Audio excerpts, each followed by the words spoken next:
Today can be the turning point in your life by making a simple decision. Fundamental questions of navigation. Where am I? Where am I going? And how do I get there from here? I invite the leaders of our planet to ask themselves these three questions before they make any crucial decisions. But if you don't make decisions, you're going to stay right where you are. We are all map makers. We are in a time of transition. If we're going to change, we have to change the direction that we're going. Our planet needs leaders who know where they want to go. When we change the direction we're going, then we want to make sure we're going in the right direction. Leaders who can see the big picture. Because if we're not, we're going to either go backwards or we're going to stay where we are.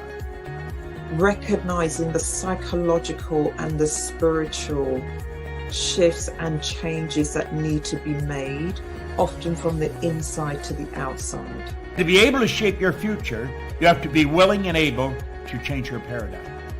Complex journeys require navigation. The path to the truth is one such journey. This is your GPS. Hairstyling services provided by J.D. Edwards Salon and Spa, Palmdale Shopping Plaza, Madera Street. Accessories provided by Chevette Williamson Jewelry. Standout jewelry for standout women. Hey, Michelle. Good afternoon, everyone. Welcome to GPS, Global Paradigm Shift on Global 99.5 FM. Michelle Malcolm in your company on this beautiful Tuesday afternoon. Thank you so much for tuning in on what is going to be a hot topic Tuesday. We're going to be talking to the former Minister of State with responsibility for Immigration, Branville McCartney. In light of all that's been happening these past couple of weeks with the Department of Immigration and the controversy surrounding the minister, I thought that it would be good for us to hear from Mr. McCartney. He's been on the show before, but circumstances, I believe, dictate that we bring him back, and I'm so happy that he's agreed. So before we bring Brad into the studio, let us tell you how you can be a part of the conversation. The telephone numbers to call are 3260271, 3260271, 3260272, 3260272, and the WhatsApp line for messages and calls is 801-0271, 801-0271. We are streaming live on Facebook on the official Michelle Malcolm and Global 99.5 FM pages, also streaming live to our YouTube channels, and you can also catch us on Cable Bahamas, channel 974. You can download the Global 99.5 FM app to your smart device and check us out there. And of course, you can tune in by way of radio, 99.5 FM on the dial here in New Providence. And also a huge welcome to all of you listening in from Grand Bahama through all the family islands. And of course, a huge and special welcome to all of you who have tuned in from outside the Bahamas. It's a pleasure to have you here with us. So, Branville McCartney, old friend. How are you? I'm good. How are you? Can I say a happy belated birthday to you? Thank you. Thank you so much. How you been? I'm not complaining, man. You know, you tell it to Jesus because ain't nobody else listening. So, how you been? I tell it to Jesus every day, but I don't know what's going on. We got to talk about that off air. But thank you, Bram, for agreeing to be part of the show again. I appreciate you very much. And I know you have a lot going on. And so I anytime that you can give us, I really appreciate you being here today. So, you know, I'm sure you are well aware of all of this controversy that has been swirling around the current Minister of Immigration as well as the Department of Immigration by extension, Right. as it relates to practices of procedure that seem to be happening within the department as of late. Right. And this sort of all came to the forefront when a video, a recording, I should say, because there wasn't any video, it was an audio recording, was released with Minister Keith Bell at a funeral of a naturalized citizen who hailed from Haiti, who had passed away. And Mr. Bell decided that it was a good idea at the time to issue his widow and children their citizenship certificate at the funeral of the deceased man, saying that this was something that he had promised the man prior to his death, on his deathbed, and he was just fulfilling this promise and welcoming this woman and her children as the newest citizens of the Bahamas. That's where it all started, because that caused, for obvious reasons, quite a bit of uproar. First of all, the minister himself said that this was unorthodox, his words. That caused all kind of uproars. What in the hell is going on in this country? And there's been this back and forth about he should resign and he should be fired, and the government, the administration saying he didn't do anything that's worth firing, and then it seems the more that they stood by him and dug in their heels, the more things keep being revealed about alleged unorthodox activities of this particular Minister of Immigration. We heard about this large group of Chinese nationals who were apparently taken into custody, and because they didn't have any documents, or in the case of 3 of them, it was revealed that their documents had expired. And again, we are told that the minister stepped in and said, no, we're not detaining them, getting their work permit processed, but we're not detaining them. And then we see other stuff coming out with regard to other persons.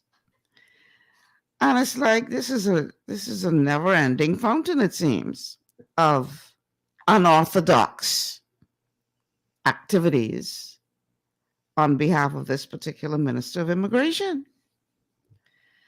So depending on who you ask, either this is no big deal because, all the ministers do this, or this is something that is worthy of him being fired from cabinet by the Prime Minister of the Bahamas, at whose invitation he serves in that capacity.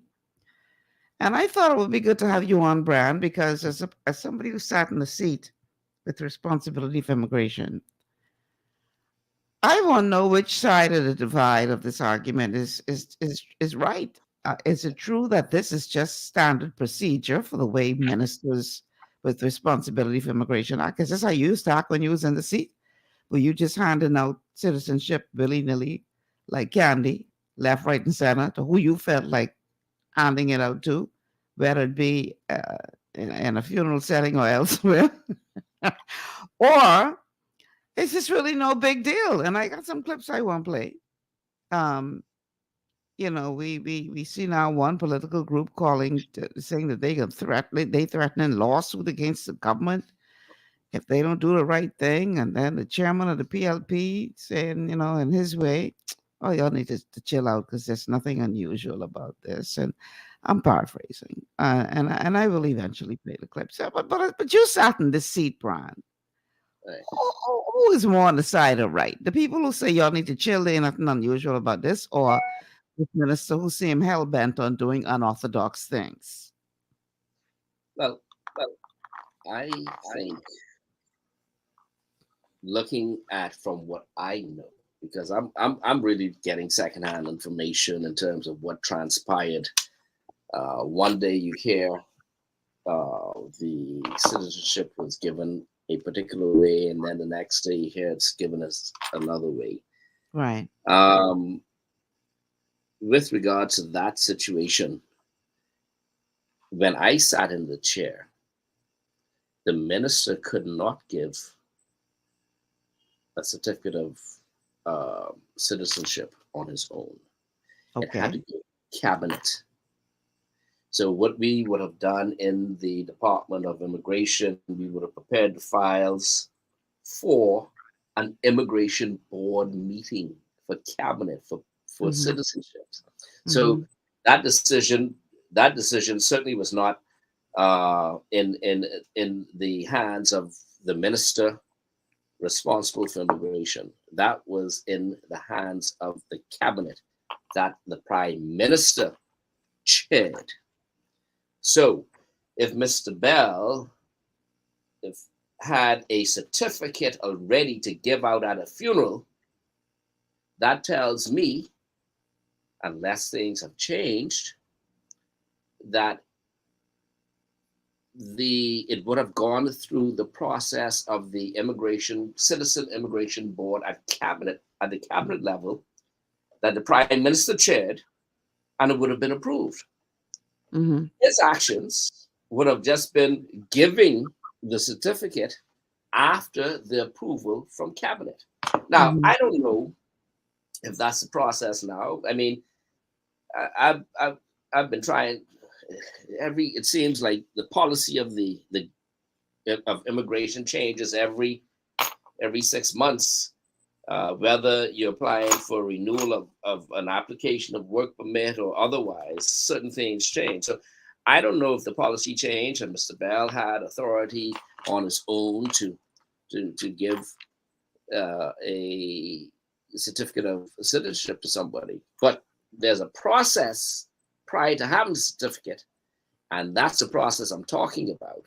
And Right. if he went through that process, I mean, giving it out to a funeral, I mean, it's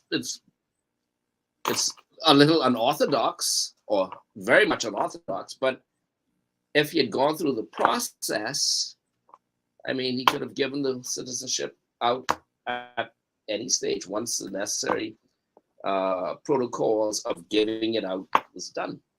So what I'm saying, there's been calls for him to resign, and the prime minister has been a bit quiet on it. Well, the question is, did the prime minister, Brave Davis, did he know about the citizenship approval? That's the question. Not whether Keith Bell decided to give out a certificate at a funeral, but whether or not the prime minister and the immigration board or the cabinet immigration board knew that this was done. Because if that's the case, I mean, they would have followed the necessary protocols, and that's the end of the story. Right. At the end of the day, There are so many. But I think I Right. think we as a country, we harp on these things, but there's so much of a bigger picture Mhm.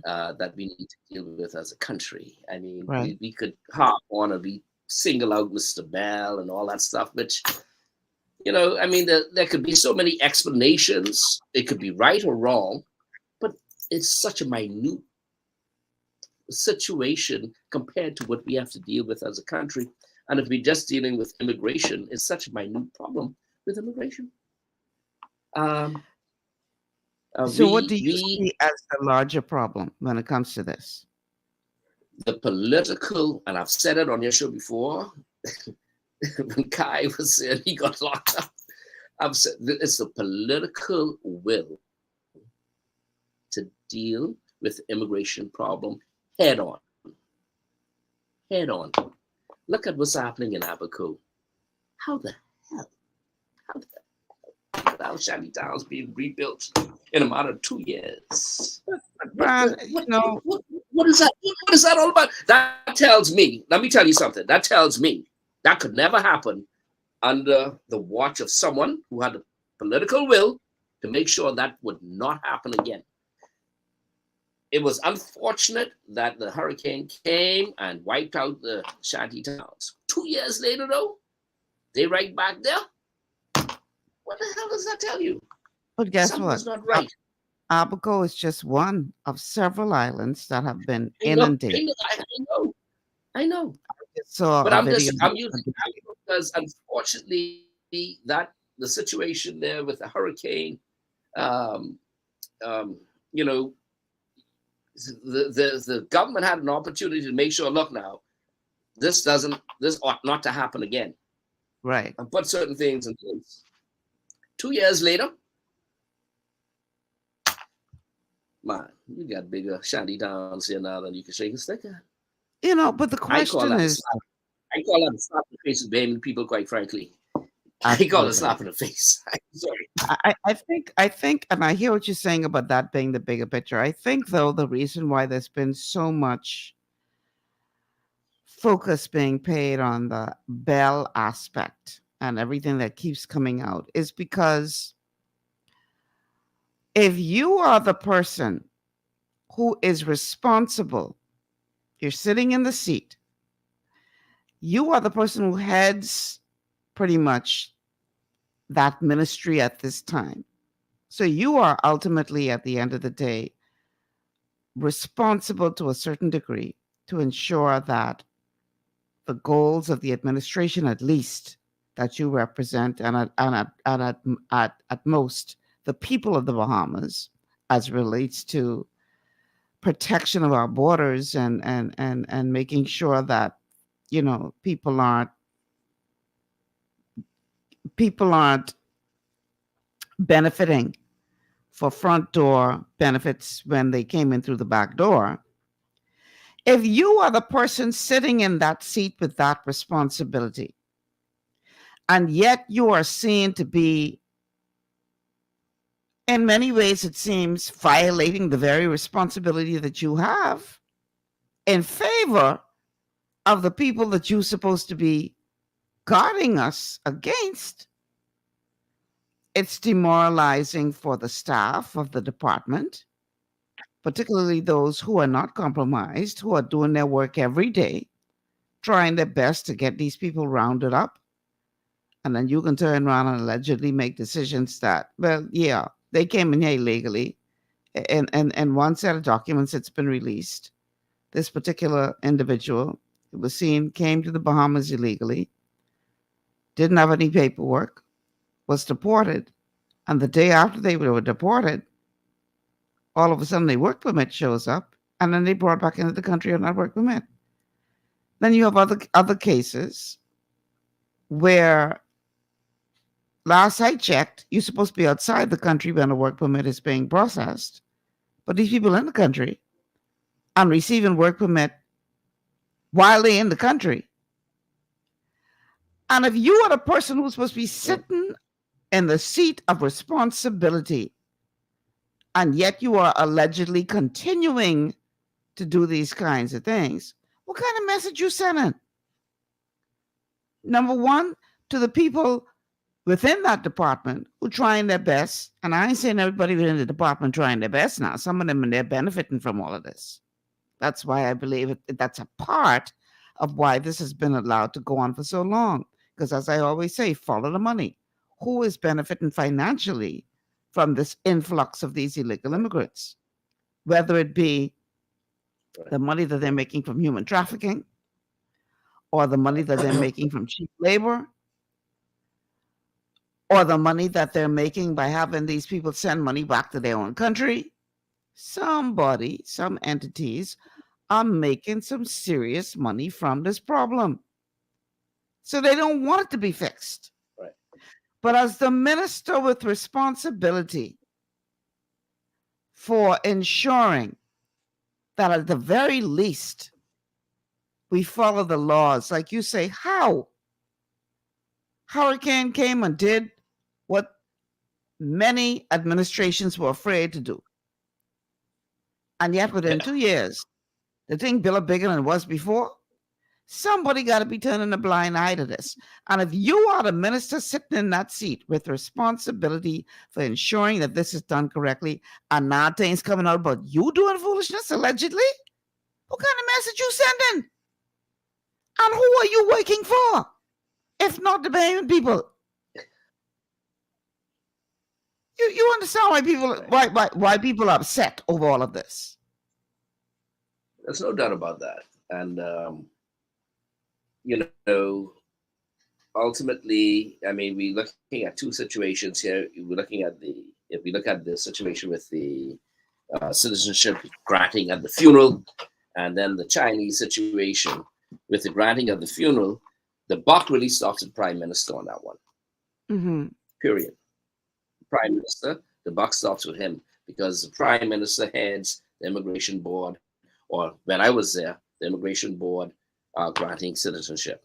So if Keith Bell was able to give a certificate, he did that as a result of the board headed by the Prime Minister allowing that to happen. With regards to the Chinese concern, I think the minister needs to come clear as to what transpired and outline what was done. I mean, that seems to be very convoluted in terms of what was said and what was done, how it was done, when it was done, and so on and so forth. There seems to be a lot of confusion there. I think the minister ought to come clean and let the Bahamian people what the deal is, what the deal was, and what transpired. With regards to the shanty towns, only the Lord one knows what happened there for them coming back. Even speaking of coming clean, Fran, the man says, okay, y'all got all these questions. I can answer your questions in the House of Assembly on Wednesday. I guess he didn't say which Wednesday. Because Wednesday come and gone. And he didn't even have the decency to come and make any kind of statement. Instead, we get this watered down statement from the ministry itself, which, you ain't got to be a genius to figure out was an attempt to do some damage control. And then the very Prime Minister who came out before and said, this man has nothing to be fired about, is now saying, well, we have to do an investigation into the procedures that surround it. So if he ain't do nothing wrong, what you got to investigate? If ain't nothing going on wrong in that department, what you got to investigate? It's just, I don't know if they fully understand or have an appreciation for how frustrated Bahamian people are when it comes to this whole question of illegal immigration. But why? I don't know. Why are the Bahamian people frustrated? This is the PLP government that's in power. Ain't nothing changed. Let's be real now. Ain't nothing changed. What do you mean by that? This ain't no new day. It's the same people. It's the same type of, we've had this type of circumstance, maybe in a different way, previously when Perry Christie was in charge, but ain't nothing changed. The PLP will always be the PLP. So what are the Bahamian people all concerned about? They vote them in. What are they so, oh, Jesus, what's going on here? This ain't nothing new. This ain't no new day. This is same old. Period. Same old. That's what you vote for. Same old. And when little things come up, you say, oh Lord, look at this, look at all this foolishness, all this. Man, stop your crap, man. At the end of the day, this is what you get. Simple as that. You expect there to be a different type of PLP. PLP been like this. So what you making noise for? let me ask you something though, because when you sat in the seat, I remember very clearly that you were gung ho. You were heading to be Loftus Broker number 2 in terms of the energy that you brought to that seat. And you were pretty much Loftus did a good job, and you were pretty much instructed the same way he was instructed, to stand down. I mean, you know, I've been very generous and general in how I say that. I'm sure that there were specific circumstances, but the bottom line is you came in there with all of that energy, and yet you too had your wings clipped as it relates to doing everything that you could to try to make a dent in this problem. And that was under the Free National Movement. So is it really just a case of this being only a PLP issue, or both sides of the political divide need to take some responsibility for what we see going on here? Well, you always hear me talk about having the political will to do certain things. At the time I was there, the political will was not there. I could only do so much. Right? The buck, let's be real, the buck stops in any administration with the prime minister. He's first among equals, right? If he doesn't want certain things done, no minister could make it happen otherwise, right? Fred Mitchell once said, when he was Minister of Immigration, he says, man, a lot of this goes beyond my pay grade. He said it. What does that mean? He can only do so much. But at the end of the day, if the powers that be decide otherwise, you can't do it. When I got into politics, I wasn't there to play games, right? I wasn't there to play politics. I was there to do what was good for the Bahamian people and for the country as a whole. What, in my role as immigration minister, what was done humanely, with notice, with encouraging people to come the right way to this country, sending messages to Haiti, to the administration of the Haitian administration at the time, encouraging them, look, man, if you want to come to the Bahamas, come the right way. I remember going to a site where they had an apprehension, and there were a number of people that were apprehended just coming off of the boat. And there was this woman with about 3 children, and we did an interview, and a couple of people unfortunately died trying to get to the Bahamas. And we did an interview that I sent to Haiti, and I tried to encourage them, look, don't come this route, come the right way, come the right way. The lady lost some friends, paid all her money to come to the Bahamas, had her little kids. Thank God they were able to come alive. Some of their friends perished. And we sent things back to Haiti saying, look here, man, look, this isn't right. Look at what's going on. I asked a woman, a person interpreted it for me, would you do this again? No, it's so scary, and so on and so forth, right? But if you don't have at the top, and at the top right now, we have Brave Davis at the top. If you don't have the political will to deal with certain things, it ain't gonna happen. If I were at the top, we wouldn't have an immigration problem. Period. I don't think we'll have much of a crime problem either if I were at the top, because that's another big issue in this country that we got to deal with, especially sexual perverts that's going on here. Right. They would be very afraid to commit crimes, because at the end of the day, there has to be consequences.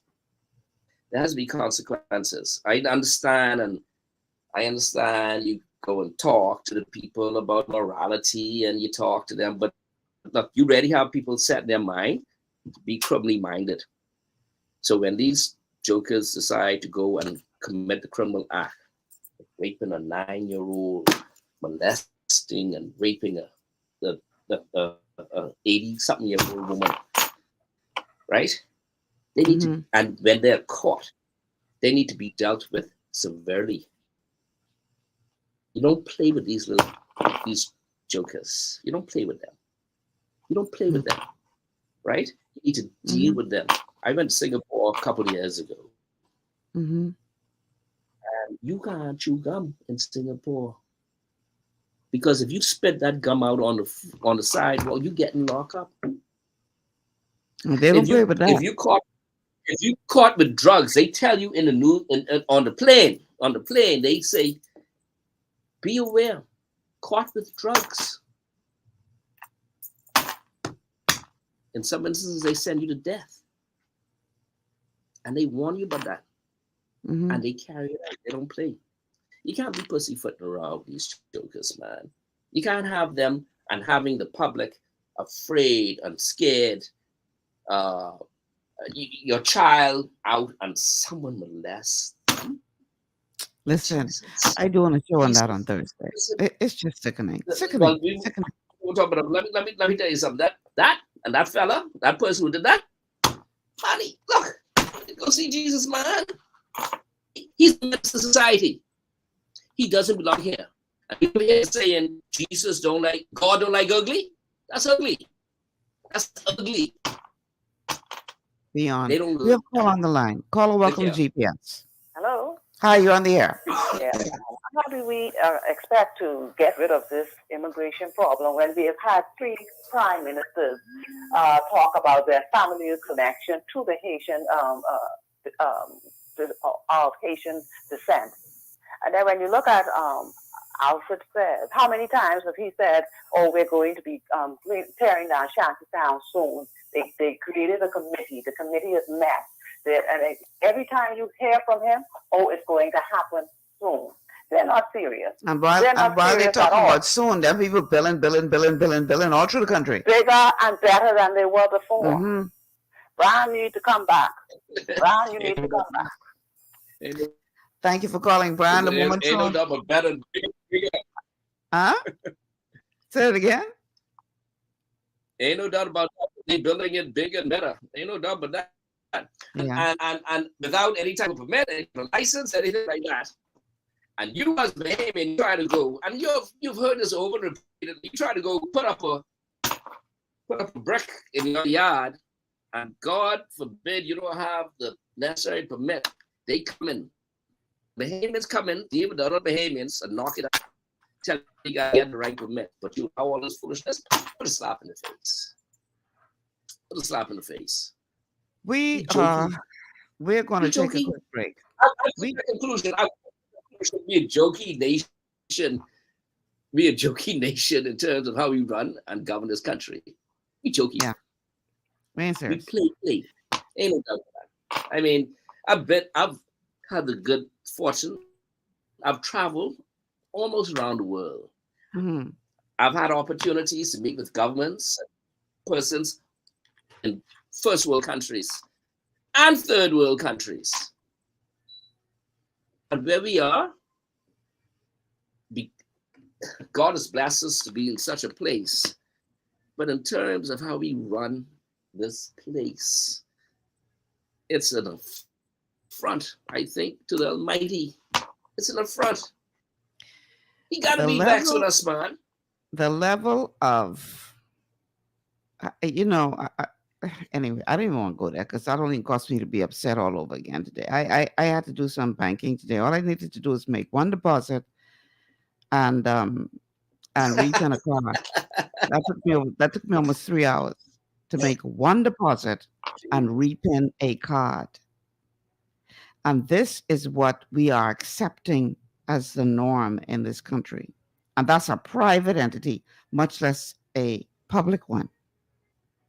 So you cannot convince me that we cannot do better when it comes to being efficient in this country. but people are benefiting from the chaos. And too many people are willing to sell out the country just so they could be comfortable in the monies that they're receiving and whatever perks they're receiving. They don't give 5 cents about the rest of us, long as they getting theirs. That's a major problem in this country. And it's gotten to the place where I hear the music producer coming right now. It's gotten to the place where the masses feel that in order to get anything done, you got to pay somebody a little something. You got to buy somebody lunch. And that activity within itself is helping to perpetuate the problem, because it's come to be expected now that in order to get anything done, you got to pay a little something under the table. So it's like you're cutting off your nose to spite your face. And as long as we keep giving into that type of mentality, we will continue to have these problems. Yeah. But we got to take a break. On the other side of the break, I want to read a couple of comments, and then I want to play a couple of clips as well. Because quite frankly, Brian, I tired talking about this. I tired too. I tired. Listen,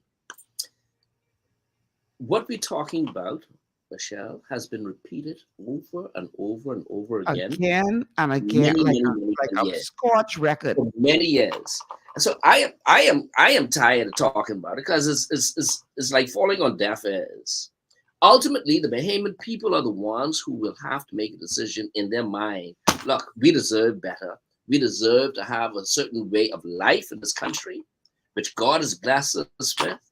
And we won't just settle, and we got to get the politics out of it at the end of the day, because that is what I think causes a lot of difficulties. Yeah. Right? But, it's the same. I've had this conversation before in a different way, but I've had this conversation must be for the last 15, 20 years. Ain't nothing changed. I got gray over this. I used to have black hair, now I got gray. I got introduced you to some nutrition to get your hair color back. Let's take this break. When we come back, we're going to continue this conversation with former Minister of State for Immigration Branville McCartney. Lord, help us. We need help in this Bahamas. Yes, desperately need help for us to turn this thing around. It can be done. Yes, but my God, I think it could take divine intervention, because at this point, what else you can do? Political will. Yeah, political will. It all ends and begins at the top. Period. Sad state of affairs. We'll be back after these words from our sponsors. Stay with us. This is GPS.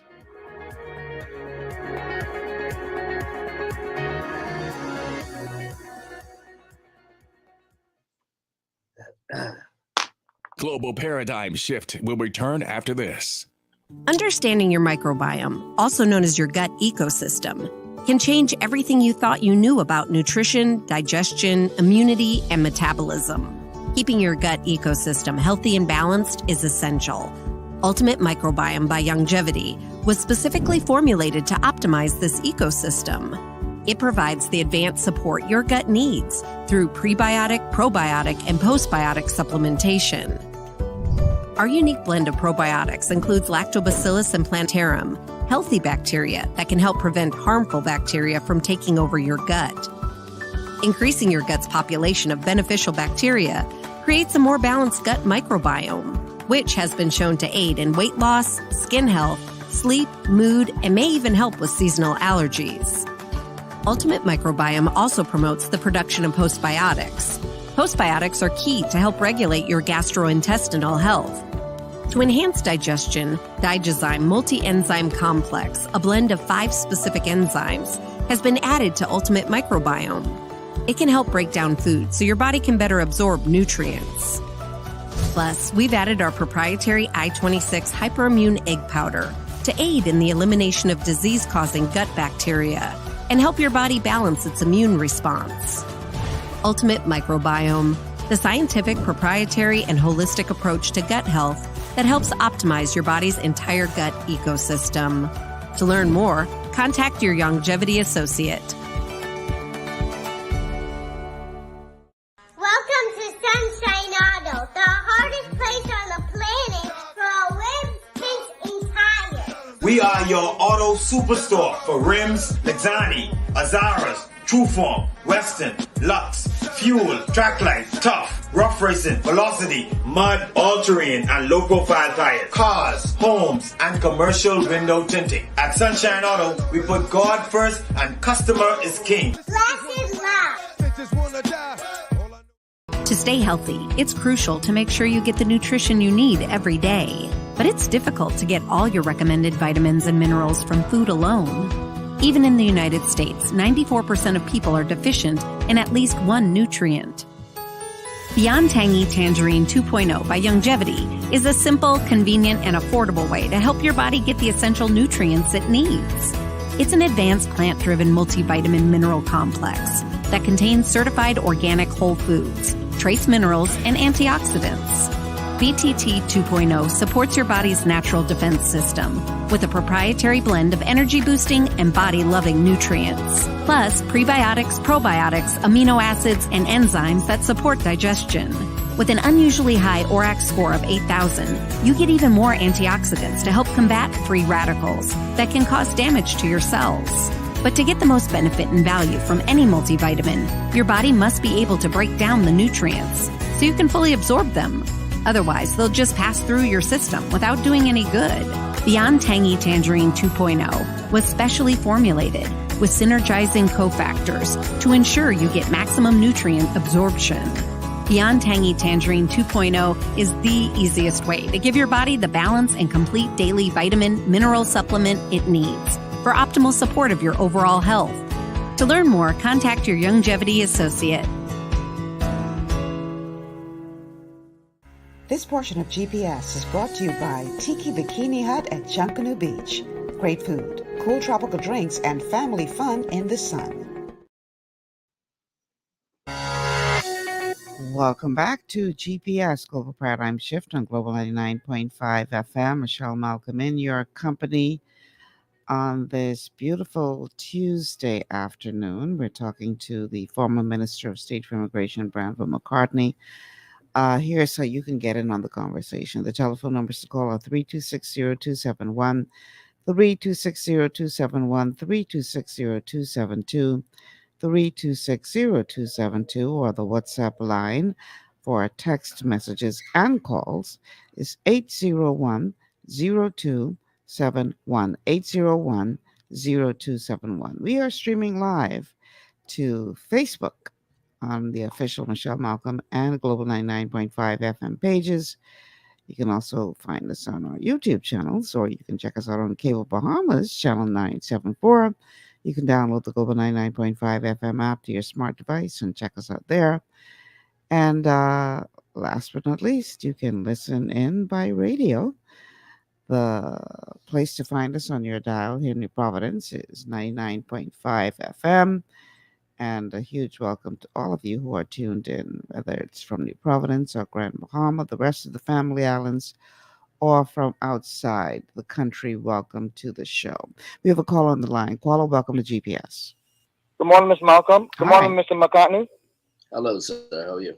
Yes, Ms. Malcolm, give me a chance. Mhm. Mr. McCartney, I came in 1998, so I got to see you in my time in the political arena. And I listened to you. I saw you when you was working with the police and you was working with the FNM and all that. Now you said this was going on, the raping, the molesting, and pedophile and this and that. But you what you will do? But you're not. You was there before, and although you wasn't the prime minister, you still was there, and you had your fault, and I saying it, you know what I mean? And everybody have their fault. But I'm not coming to cross you. I'm coming to ask you why you're not mentioning you would change the plant what we got in America. You'll try to change the Bahamas with the debt and the suffering and the homeless and the hunger. Fix that problem and where I go night and our richness. You're not saying nothing but these things. All you're saying, you're going to get these pounds and all that there. You're not going to the bottom. You're not going to the root. So you can fix it, but you don't have to go for them pounds. Because I think if the political people fix the country where we can eat and maybe we can have a job, just like the foreigners, and equal opportunity, and then you won't have to get nobody, but it would be better, and homes and houses, it would be better. So McCartney, watch what you say, because you got people listening, and don't only want to get the punks and the pedophile, want to fix the country where we don't have to get there. Thank you. Kendallana, Freeport. See you all. Michelle, obviously, there's no need to answer. Okay. That's it. Yeah, because I honestly don't understand a hell of anything he just said. So, I mean, the show today is about a specific topic. This is not. I don't know what you're talking about. Anyway, about thank you very much. Yeah. Okay. I do want to read another a comment though. This person is also taking issue with you, Bram. The person says, "What's the sense in advocating for the Haitians to not come illegally, yet still selling the country out by illegal distribution of citizenship? Haitians do not qualify for Bahamian citizenship. Branville is just as guilty as the rest of the other leaders on this Immigration Act against the Constitution." How do you respond to that? What does she mean, or he means about being just as guilty? I'm not sure. I don't know. I can't respond to something I'm not even sure that what they're asking. What the person is asking, I'm not sure. Guilty of what, Mr. Person? What are you talking about? Yeah. Makes sense. Makes sense. If you're going to ask a question, makes sense in your question. And this is the problem we got now, Michelle, with our country. The type of mindset. Look at that, for example, and look at the caller before. None of it made sense. None of it made sense. Right? And then these are the same people who determine who's going to lead us. So where the hell do you expect our country to be when we got people like that? I think a part of the problem is that people don't do their research before they say things. Because if that person knew what your history was as it relates to immigration, then I don't think they would be so quick to say, "Oh, you're just as bad as the rest," because you at least were one of the persons who went into that position and did try to make a difference. People may not have agreed with your tactics, but at least you tried before you were told to stand down. So I'm not sure exactly where that criticism is coming from. We have a call on the line. Caller, welcome to GPS. Yes. Yeah, Miss Malcolm, if you wouldn't shut me off or whatever, I would say something, Mr. McCartney. Mr. McCartney, this is the same caller, the first caller. You ain't no good, just like the rest. You just like the rest. You ain't no good. You're rich. You ain't no good. You're just laughing. This not a laughing matter. You just as guilty like the rest. You just need to get up the show. It's all good. Understand? Again, I agree with Brand. You're not making any sense. You all get upset when I cut you all off, when you running on and going in a completely different direction. But you call and you ain't making no sense. I mean, if he can talk sense so that I can respond to it, I mean that's a whole different ballgame. I mean, you're making charges to say the man ain't no good, but you ain't laid no case as to why. Anyway, we have another call on the line. Caller, welcome to GPS. Good afternoon, Ms. Malcolm, and good afternoon, Mr. McCartney. Hi. You are the best. I don't care what they say. You did your best, and you tried to do even more. But because of the leadership you were under, you just, like you say, you didn't have the power. And that's what all you needed was the power. And like you said, you will have made a difference in our country with the immigration and the crime. And I believe you. Continue keeping up your good work, and God bless you. And Ms. Malcolm. Thank you so much. Thank you. All right. So let me read a couple of comments. This one says, so Mr. McCartney, the Bahamas still is your home. So you have to help with all these problems in the country. Um, they said you obligated, Brian. You can't just sit back no more and say, well, I tried now. I ain't doing nothing else. You I think we, obligated to make a I think difference. we all right-minded people ought to help. Everybody has to get on board to help. That's the only way that could happen. Yeah. One person can't do it.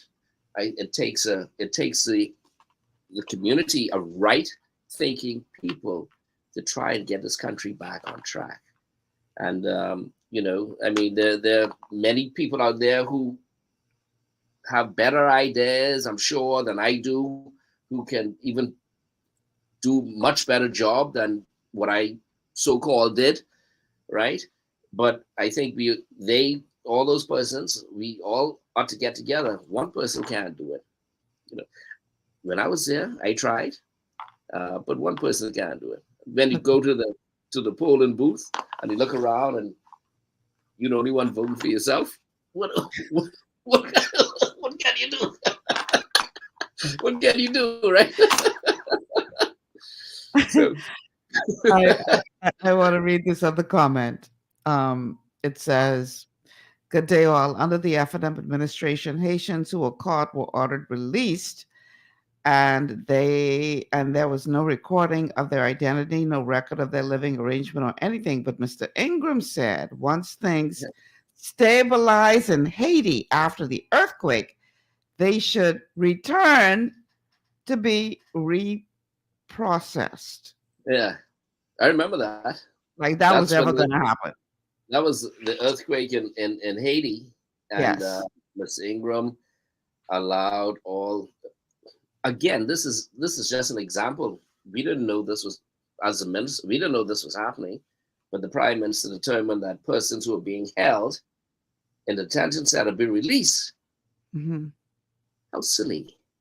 The persons who were held in the detention center at the time were not even from the place where the hurricane was, or where the earthquake took place. The earthquake was right. And then you had some people in the detention center who were criminals. You release them, and how could you think in your mind that these people come back after things settle down in Haiti? Like that can happen anytime soon. Silly. It was a silly move on behalf of the prime minister at the time, but that's just an example of when I said earlier, look, the buck don't stop with no minister. The buck stops with the prime minister. The prime minister was first among equals, and that's a prime example of the person who just brought that up. I remember that. I was like, what? I was like, I remember too. I said, what's going on? What you into? And from your knowledge, Branville, how much of this is being controlled by forces outside the country who are dictating to our leaders that they have to do certain things in order to maintain in good standing as a part of the international community, to your knowledge? I don't think, because we're a sovereign country, I honestly don't think you can have these other organizations out there make noise that we need to do this and we need to do that. But even recently, I think there was an organization that said that we have to help those in Haiti. We have to absorb more. Yeah. We cannot help ourselves. And I think credit to the present prime minister, he said, man, we can't do that. Right? And we can't do it. So I think that's a recent example where the outside forces really can't dictate us, because we can only do what we can do. And these people talking about we need to assist other countries with millions and millions of people. We got less than 500,000 people in this country, and we got people starving. We got Bahamians starving, trying to put bread on their table, trying to pay the rent, trying to get their kids back to school or keep them in school, and we got to go now and help illegals. Let's look at the situation. if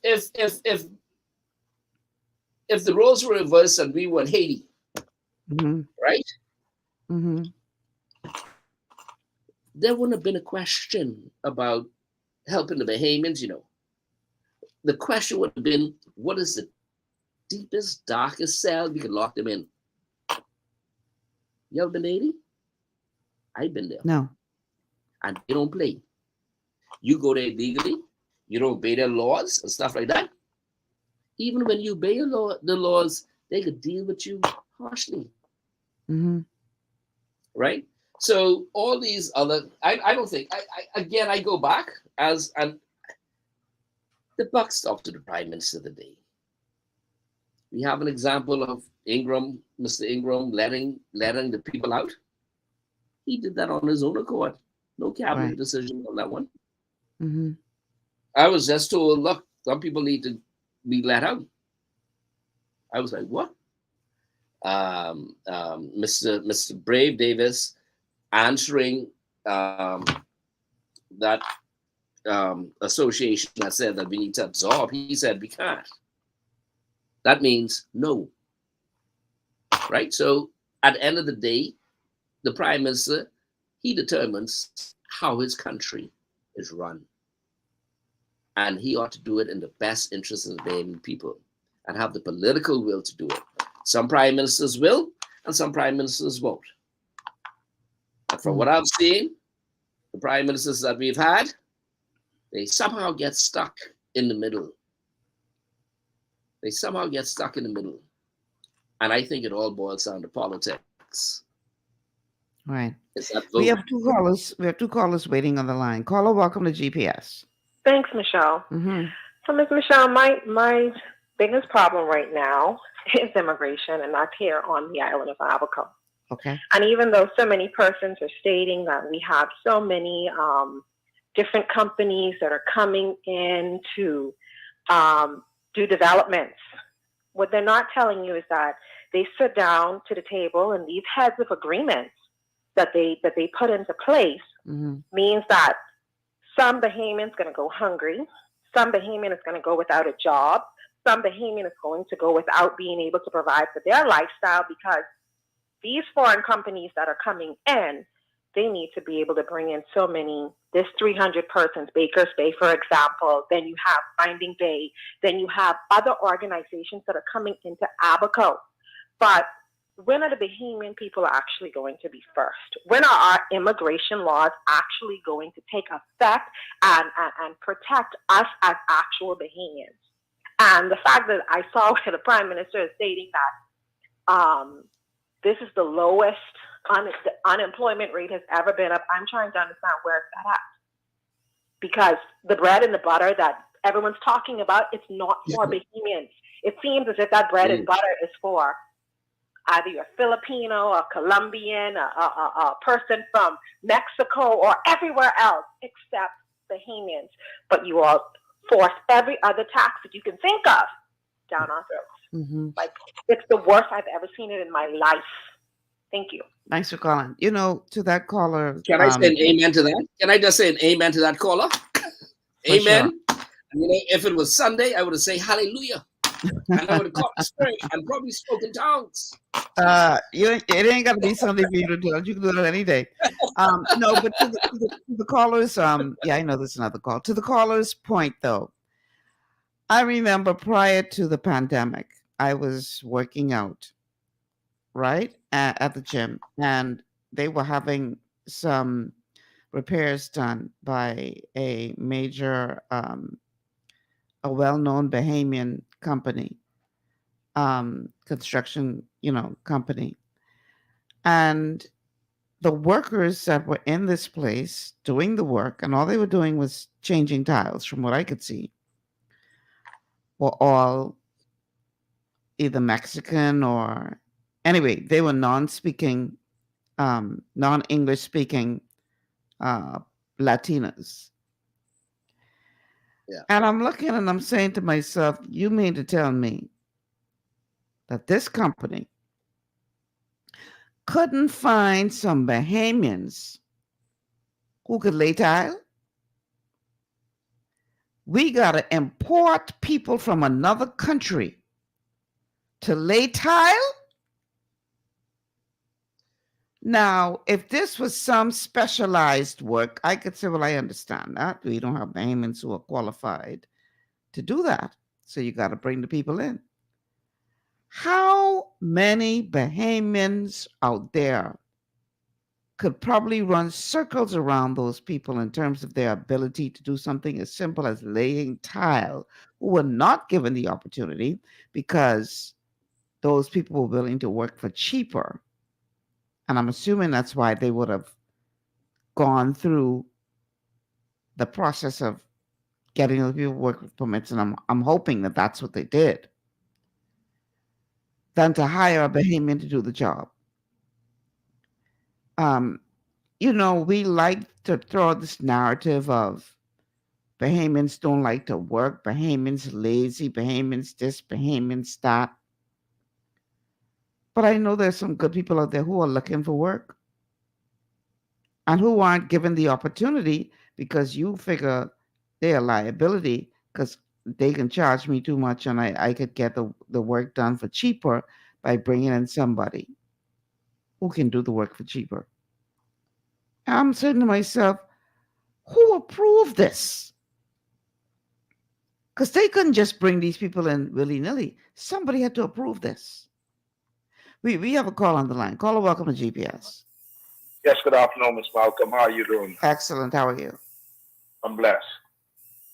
The question I have is for Mr. McCartney.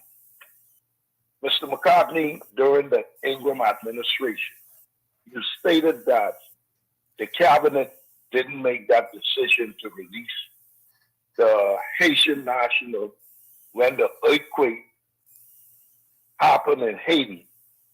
It was Mr. Ingram, which the cabinet ministers serve on by the pleasure of the prime minister. But Mr. McCartney, you was a part of that administration. Besides that, during the Minnis administration, he was dealt the best hand that ever been dealt in the last 20 years to any prime minister. But he allowed the illegal migrants to go back in Abaco in the night to rebuild. And now it is the present prime minister has the task of cleaning up U.S. staunch FNM supporters trash. But y'all want it done in less than 23 months. Y'all couldn't do it in 20 plus years. Come on, man, give us a break. Okay, I think that person is no longer on the line. Michelle, Brian, how do you respond to that? Again, you see what we're dealing with in this country. What kind of question or position is that? I don't know. I can't even answer that. I can't even answer what that person is talking about. And these are the same people who decide who's going to lead us. And that's why we're in the mess we are in today. And we got people like that talking foolishness. I don't understand. And I know you can't say it because you're the host. But you understood what he was saying? I don't. Sorry. Think about it.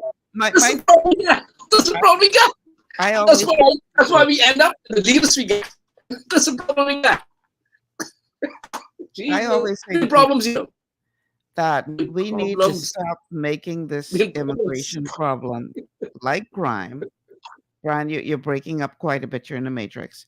But we need to stop making this immigration problem like crime a political issue, because this problem has been festering for decades.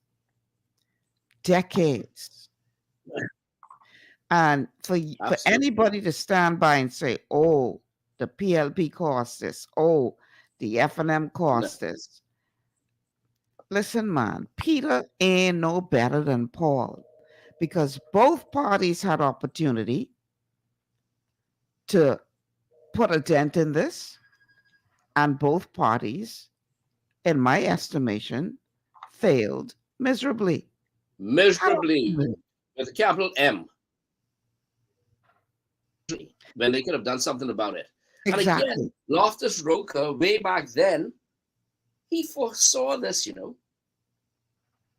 Loftus Roker foresaw what we are going through today.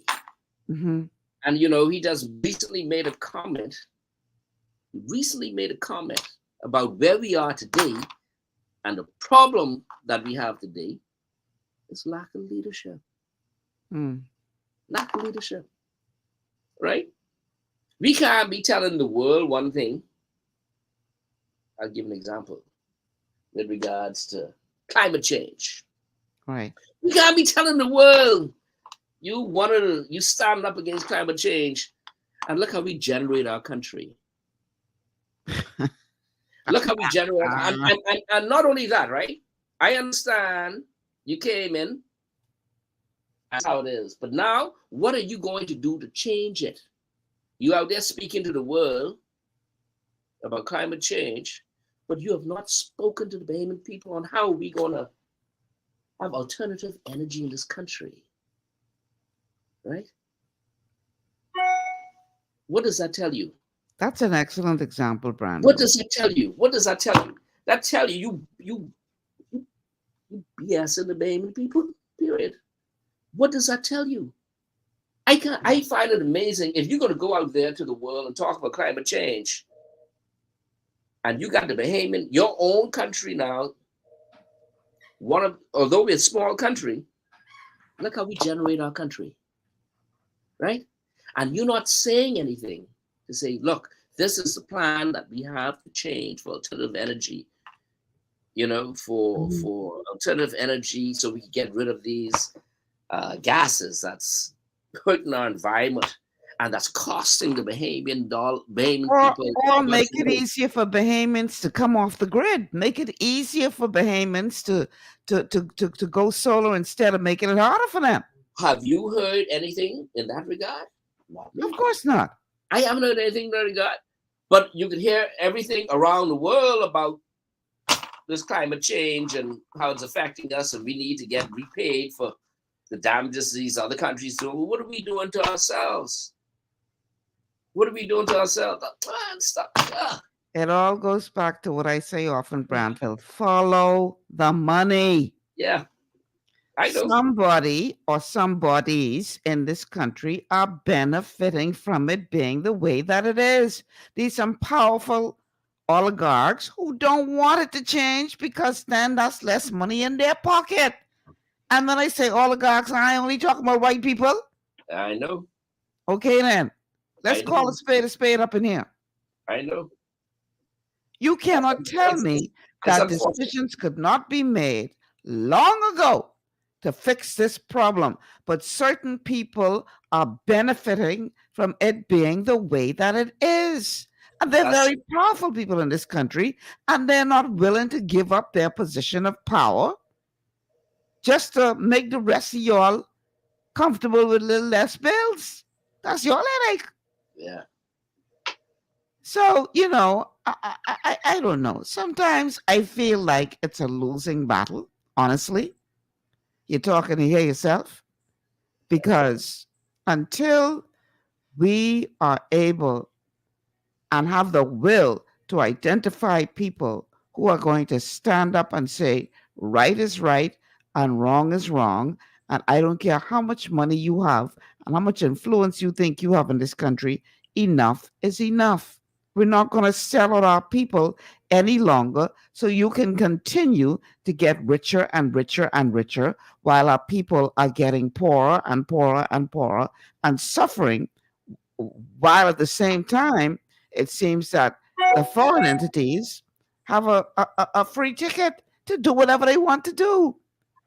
It is maddening to see what we're allowing these people to get away with in this country. And it just happens time and time again, administration to administration, because many of these oligarchs have both parties in their pocket. So they can win no matter who in power. At the end of the day, they pulling the strings. So the rest of us will be talking to hear ourselves. That's what I told you. That's why I said from the beginning at the start of the show. Again, the buck stops with the leader of the country at the time. And if that person is compromised, if that person is working with other persons so that certain things can't change, dog eat your lunch. Dog eat your And lunch. And your dinner too. That dog eat your lunch. That has been happening for years because, I mean, where we are as a country is a bit disappointing as to where we ought to have been after 50 years. Yeah. You know, I mean, I am grateful and thankful for certain things, but the reality is, over the last 50 years, we could have been much more advanced. Much further. And we are not there. And we cannot accept that as a people. And if you accept that as a people, well, that's on you, and you deserve to get what you get. Period. But I can't accept that. I prefer to accept what we ought to have been. And There are we too ought many to have examples been. around the world where governments have decided enough is enough. We're going to be for the people, and we're going to change the trajectory of our nation. And they've done so successfully. So it can be done. We have to take a break. On the other side, we're going to continue this conversation with Branville McCartney, talking about immigration woes in the country and whether or not we will ever get it fixed without the political will. That is obviously necessary to get it done. Stay with us. This is GPS. We'll be back after these words from our sponsors.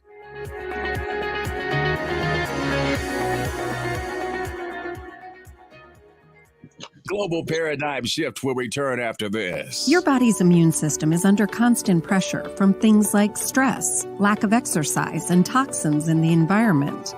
It's crucial to be proactive and support your immune system with the nutrients it needs to function effectively. But it's often hard to get these nutrients from food alone. Introducing fast-acting Zinc Plus Immune Support by Longevity. Unlike zinc-only supplements, Zinc Plus Immune Support builds on the proven power of zinc and adds complementary nutrients to give your immune system extra support. Vitamin D helps balance the effects of zinc, while our proprietary blend of natural fruit and root extracts provides the extra help your immune system needs to work against daily stressors. And we've included Longevity's exclusive plant-derived minerals to give your body the minerals it needs, but can't get from food alone. And because Zinc Plus Immune Support is delivered in a great-tasting, sugar-free, berry-flavored lozenge, it encourages quicker absorption of all these nutrients into your body. Zinc Plus Immune Support. Zinc plus the extra support your body needs to promote a healthy immune system. To learn more, contact your Longevity associate. Welcome to Sunshine Auto, the hardest place on the planet for rims, paints, and tires. We are your auto superstore for rims, Lexani, Azaras, Trueform, Western, Lux, Fuel, Tracklight, Tough, Rough Racing, Velocity, Mud, All-Terrain, and low-profile tires. Cars, homes, and commercial window tinting. At Sunshine Auto, we put God first and customer is king. Blessed love. It's gotten harder and harder to get your daily requirement of vital nutrients from food alone. Without additional vitamin and nutrient support, your health and well-being can suffer drastically. That's why Z-Radical was specifically formulated. It combines a blend of antioxidant-rich vitamins, minerals, and botanicals with the protective powers of fucoidan to help fill the gaps from lack of nutrients in your foods. The core of Z-Radical is fucoidan, a naturally occurring polysaccharide that helps stimulate immune reaction, protecting you against inflammation and oxidative stress. We harvest this powerful mineral-rich nutrient from brown seaweed, harvested only from the world's most pristine ocean waters to ensure the purest quality. It's then extracted using cold process technology to ensure maximum levels of bioavailability. Then we add essential vitamins that help to protect your cardiovascular and nervous systems and are crucial for optimal immune and neurological function. Z Radical also includes a proprietary blend of delicious antioxidant-rich fruits and berries. This great-tasting combination helps your body combat free radical imbalances that can contribute to a variety of degenerative conditions like arthritis and heart disease. Z Radical. Experience the power of fucoidan with antioxidant-rich berries, 8 essential vitamins, and more to provide you with potent health benefits. To learn more, contact your Longevity associate.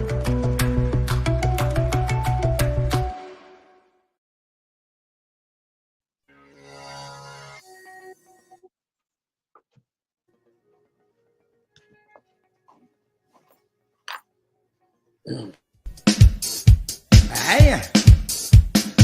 They come in my boat, they come in my plane, they coming in wheelchair, I'm walking with cane. They come in my boat, they come in my plane, they coming in wheelchair, I'm walking with cane. Come down and we coming, get in line, get in line.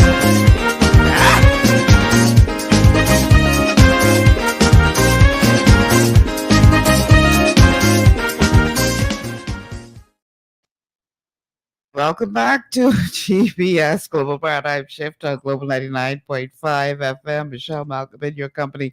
I thought I'd come back with that song, even though only the beginning of it fits with what we're talking about today, because the rest of the song was, well, yeah, look at wine. I understand the connection. But anyhow, neither here nor there. I'm talking to Branville McCartney today, former Minister of State with responsibility for immigration, about all that we see happening in the country as it relates to these immigration controversies. We do have a caller that's been waiting on the line since before the break. Caller, welcome to GPS. Hi, good afternoon. Good afternoon. Good afternoon, Mr. McCartney. Paul here. Hey, how are you, man? It's been a long Thank time. God, life as usual.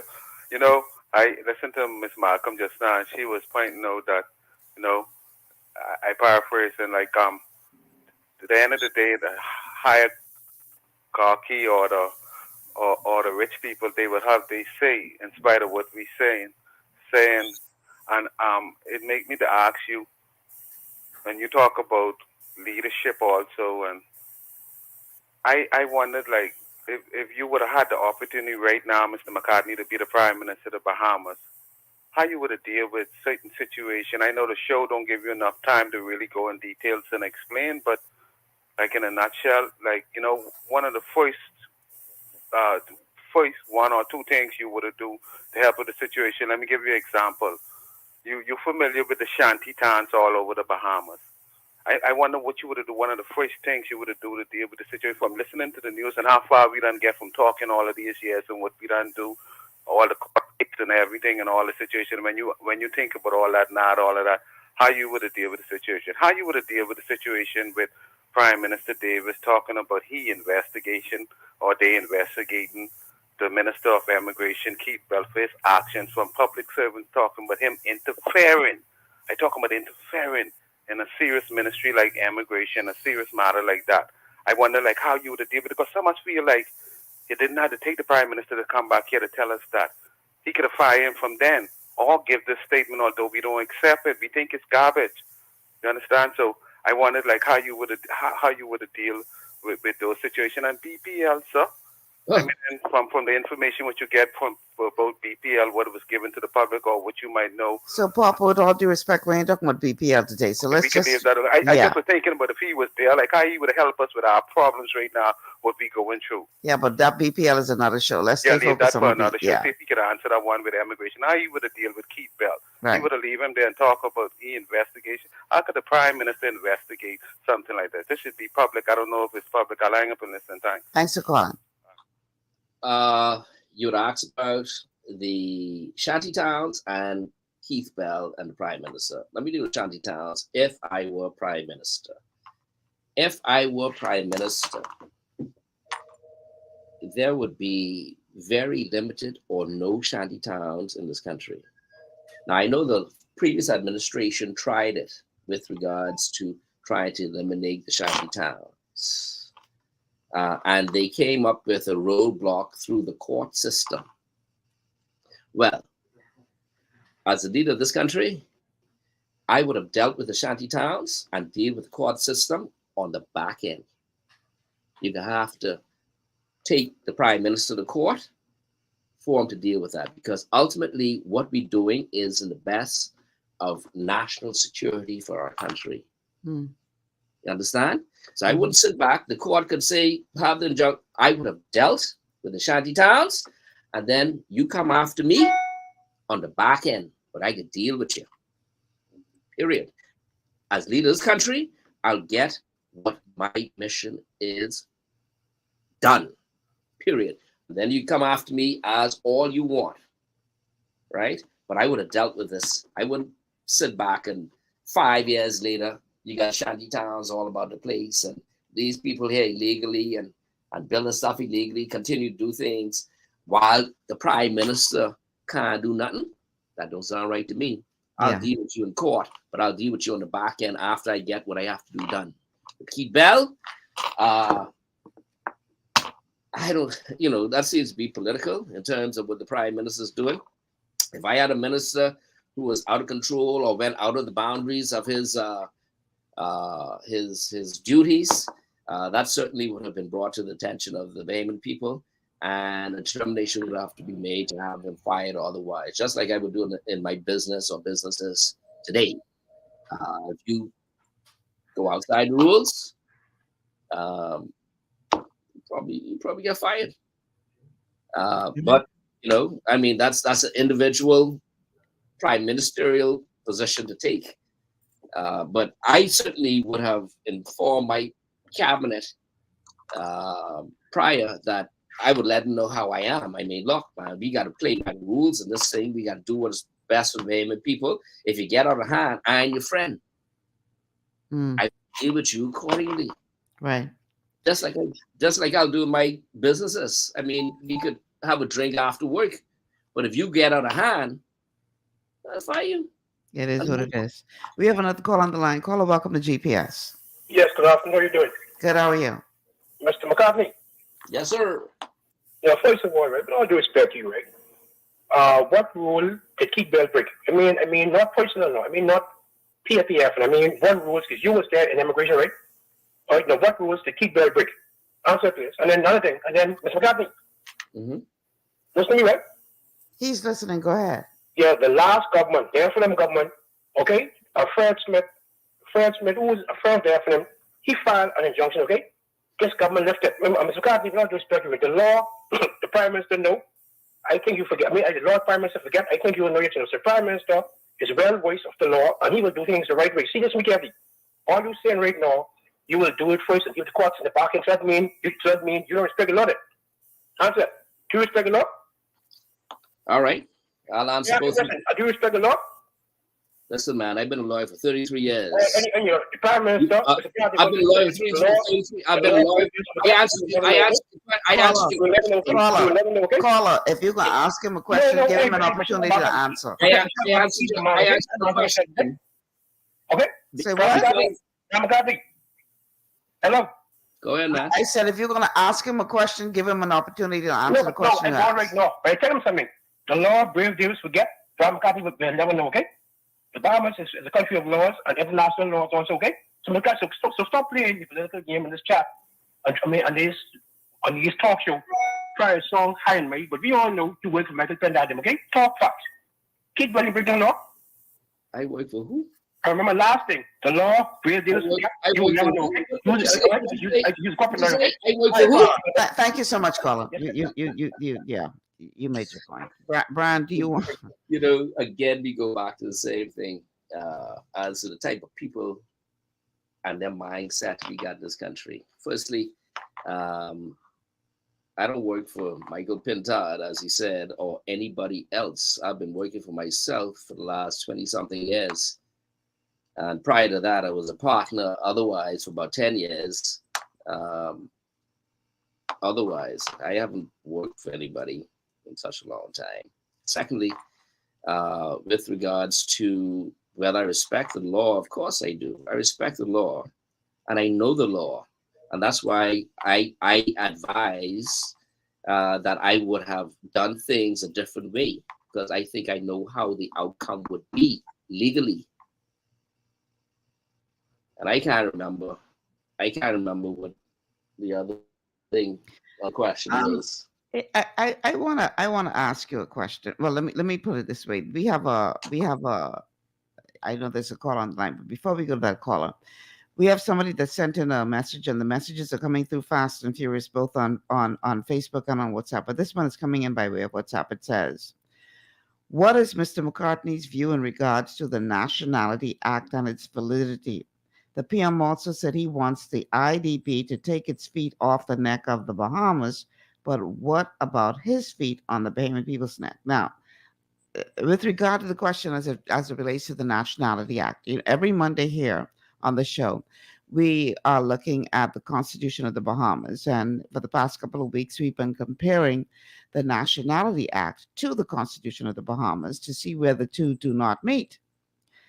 And there are some instances where the Constitution is very clear on what qualifies a person for citizenship.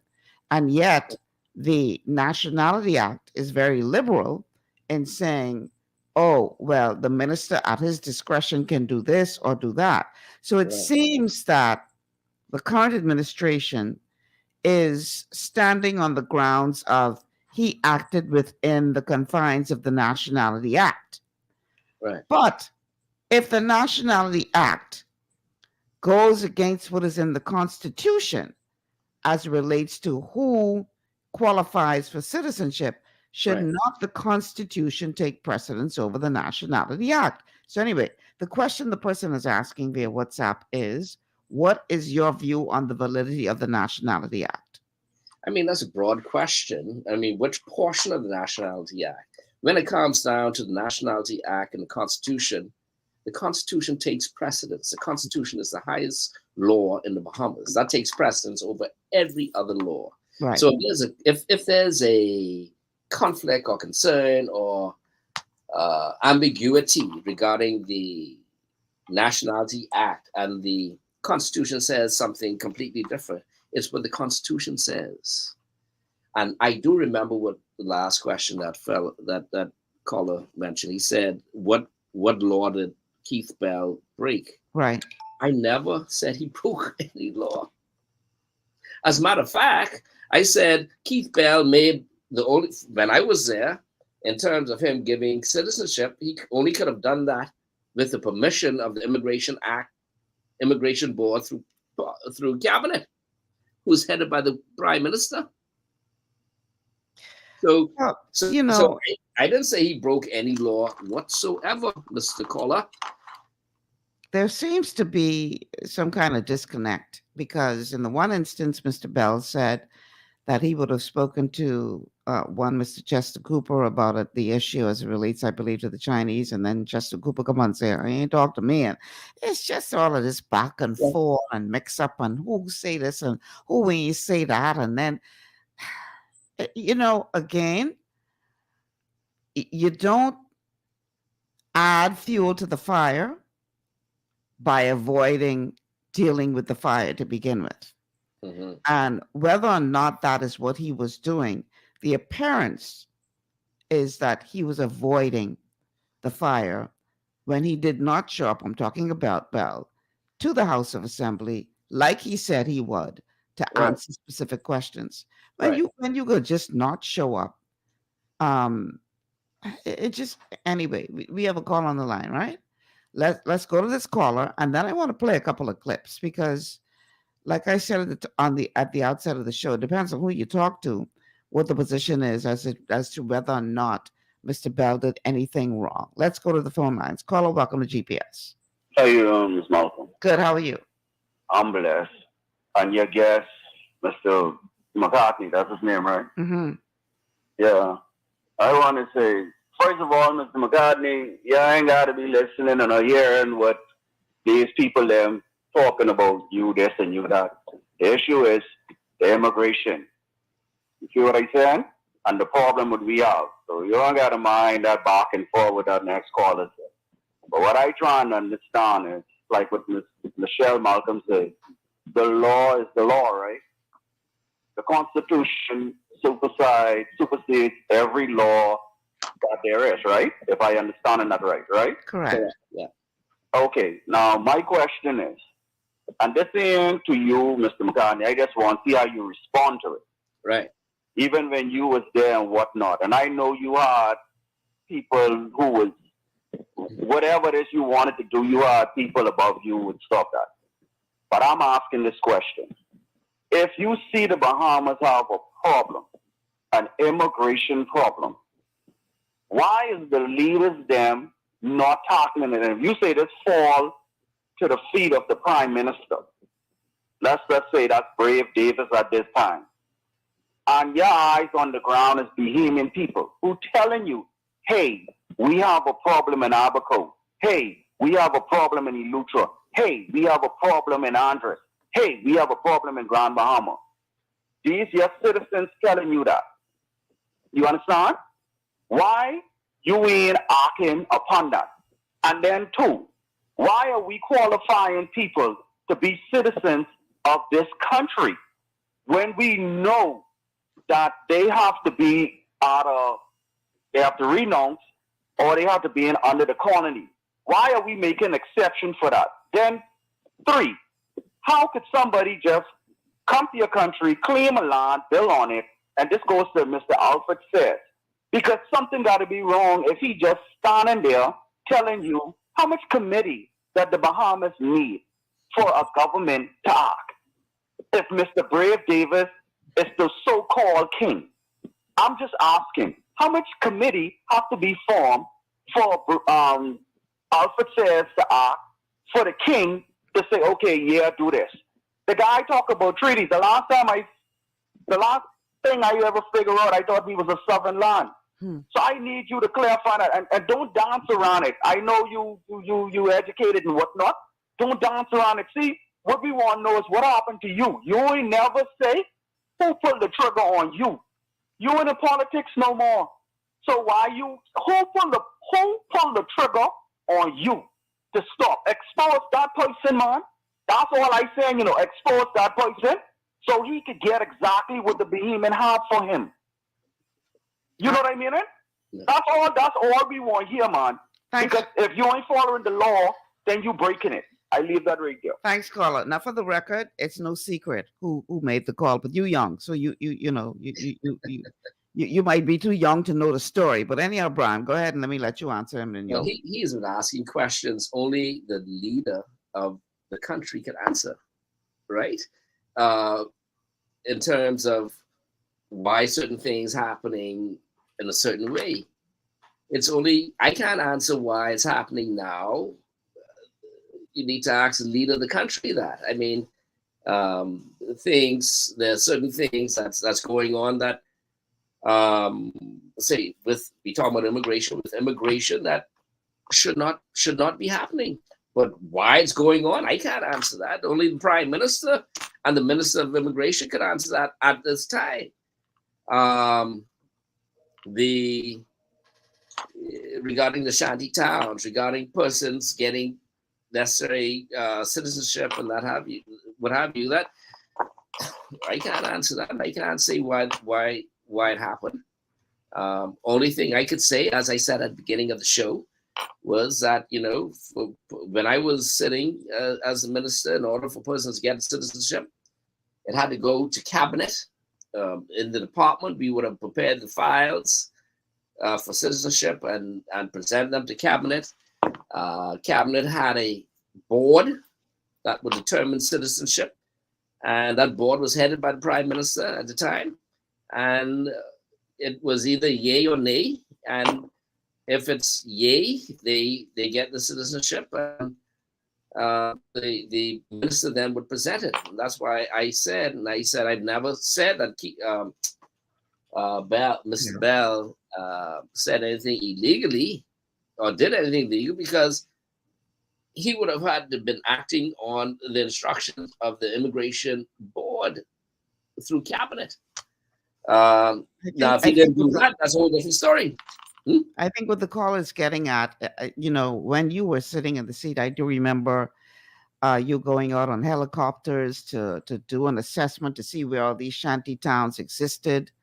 and you came back and reported to the country that you were surprised to see how many shanty towns existed back then, and that you were going to aggressively go after them. And then the next thing we know, you were pretty much told to stand down. So what the call is trying to say is, who did you receive a specific call? Was it a cabinet collective decision that Brown running out? Where did that directive come from?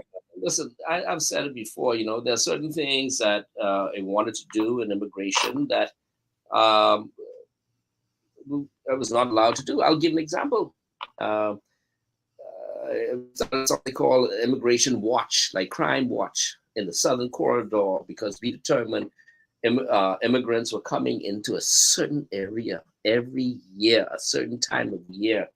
I think it was based on the moon and based on the tide and all that stuff. And you saw the tracks for immigration coming in. So we started Immigration Watch. But I was told by the powers that be that was not the policy. How silly. The policy was to try and apprehend or stop or prevent illegals coming in, right? There are times when we would try to do apprehension in certain islands and stuff like that, and or on certain days, and you were told, well, that can't happen. I want to know. Look, are we playing games here or what? No, right? we and that could only come from the head at the time. Okay. Right. And I've said that over repeatedly. That could only come just like when Ingram let out all them people from the detention center. We don't know nothing about that. Right. After the hurricane, the earthquake. See, right? And in the belief that 6 months later they could come back. Really? Quite a few of our audience members are too young to have remembered what went down. Okay. Right. Yeah. The young man, I don't know if it's the same young man who called the show yesterday. He's only 27 years old. So when that would have gone down, he would only been about 7 years old. So a lot of the people listening to this show are too young to have known what went down. You see, right. We don't only have older folks or those of us who are younger longer listening to this show. Now you're not calling yourself old, are you? No, boy, I old. I know you just had a birthday not too long ago, and I'm playing it again. Like I said, this show before only closest get old. I'm like fine wine. I getting better at time. Hallelujah. Okay. I want to read. I know you're there. I'm coming to you right now. I want to read something. It says, Branville, stop. You couldn't do nothing. The court would have stopped you too. You know law. You sound like you ain't know the law and human rights law. By you talking like this, you would make lone enemies in the world. This country would be bankrupt with lone court matters. Here's the thing. We are a sovereign nation. And yes, our leaders sign off on all kinds of international agreements, etc., some of which we don't know the contents of. But bottom line is, I don't care what agreement they sign on to. That don't supersede our Constitution in this archipelago of islands. You could sign agreement from now till kingdom come. And we could come with our Constitution, and if what you sign ain't line up with our Constitution, that's your hard luck how you can go explain that to them people, but that ain't got nothing to do with us. Our Constitution is the supreme law of our land, and that's what y'all need to understand. I don't care what international agreement they sign. That's their business. All I know is we have a Constitution. And it is their responsibility to not sign anything that goes against what our Constitution says. But if they decide to do that, that's on them. Because at the end of the day, we are not answerable to any treaty what they sign. We are answerable, though, to the Constitution of the Bahamas. We have a call on the line. Caller, welcome to GPS. Good afternoon, Ms. Malcolm. Good afternoon, Mr. McCartney. Mr. McCartney, I just want to say it's good to see you re-engaged and involved again in the national conversation. Hoping to see more of you. Ms. Malcolm, I have one question from Mr. McCartney. I want to know under what conditions would it take for you, Mr. McCartney, to return to frontline politics? I thought we were talking immigration.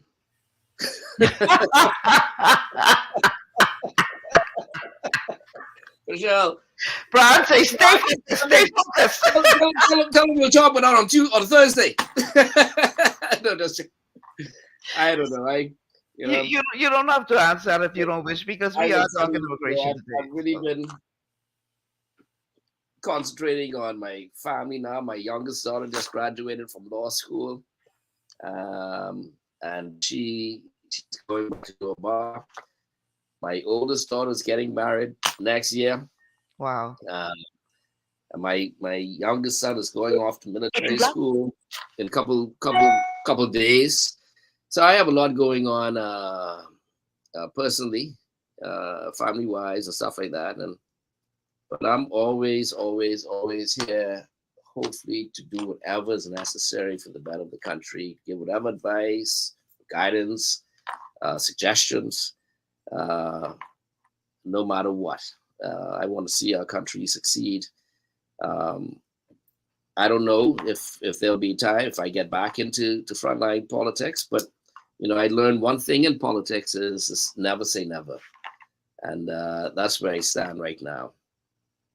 All right. I have a caller coming to you right now, but I just want where did it go? Trying to find a comment that was on Facebook, and they said some constitution, and yet here it is. It says some constitution, ain't these things still happening? Well, Roma, I want to ask you why.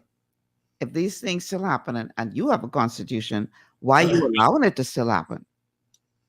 Why are you allowing it to still happen as a Bahamian in this country? We have a call on the line. Caller, welcome to GPS. Good afternoon.